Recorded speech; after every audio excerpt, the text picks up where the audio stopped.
आप इतनी लॉजिकल बातें करते हैं, क्या आप भगवान को मानते हैं? मैं स्पिरिचुअल हूँ, मतलब ईश्वर है, बिल्कुल है ये।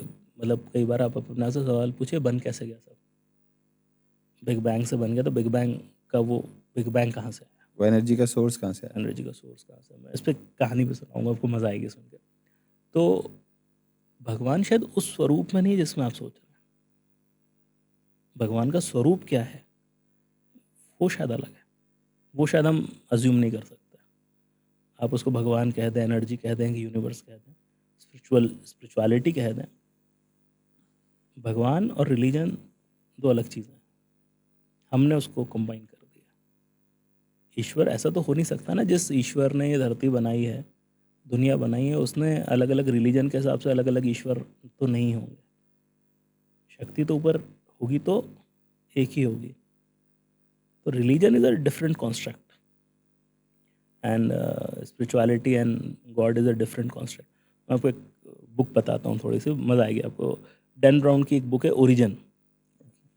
तो उसमें क्या होता है कि एक व्यक्ति कहता है, मैं बताने वाला हूँ कि लाइफ कैसे शुरू हुई दुनिया में, और वो बताए उससे पहले उसका मर्डर हो जाता है।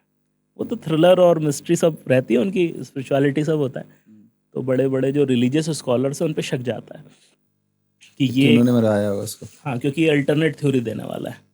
और फिर लंबी चौड़ी कहानी होती है, वो मैं नहीं बताऊंगा आपको। तो एंड में एक नियम आता है जो पूरी कहानी का क्रक्स है, कि एनर्जी एक स्पेसिफिक एरिया से एक स्पेसिफिक एरिया में फ्लो होती है। ये उसका क्रक्स है, वो क्यों है वो पढ़िएगा बुक, और वो हर चीज़ का जवाब देती है। तो सब लोग कहते हैं it means God does not exist. Exist, it's just a physical law कि एनर्जी इधर से इधर जा रही है, जिसके कारण सब क्रिएट हुआ है। और जो हीरो धीरे बाजू में ऐसा हंस रहा है, तो हीरोइन जाके कहती तुम हंस क्यों रहे हो? कहते ये बात सत्य है कि एनर्जी इधर से इधर जाती तो सब क्रिएट हुआ, ये नियम है जिसके कारण सब क्रिएट हुआ, लेकिन वो नियम किसने बनाया? तो अब कह दीजिए ये नियम है इसके कारण दुनिया बनी, लेकिन वो नियम बनाने वाला भी तो कोई होगा। और अगेन मैं कहता हूँ, हम तो कौन है, हम कौन निर्णय लेने वाले होते हैं कि ईश्वर है कि नहीं है? हमारी औकात क्या है?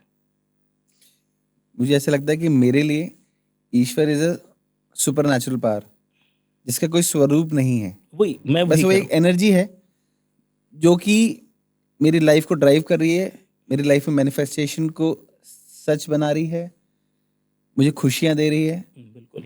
तो हम भगवान को भी बस उस एनर्जी के फॉर्म में हमने एक नाम दे दिए हैं, स्वरूप दे दिया है। आप सोचें आप उनको कैसे परसीव करना चाहते हैं। मैं कौन होता हूँ आपको बताने वाला? कोई भी कौन होता है आपको बताने वाला? हाँ, ऑफ कोर्स अगर आप सवाल के जवाब ढूंढेंगे तो आपसे ज़्यादा जो समझदार लोग हैं वो अपना व्यू आपको बताएंगे। मानना ना मानना आपका कंस्ट्रक्ट है।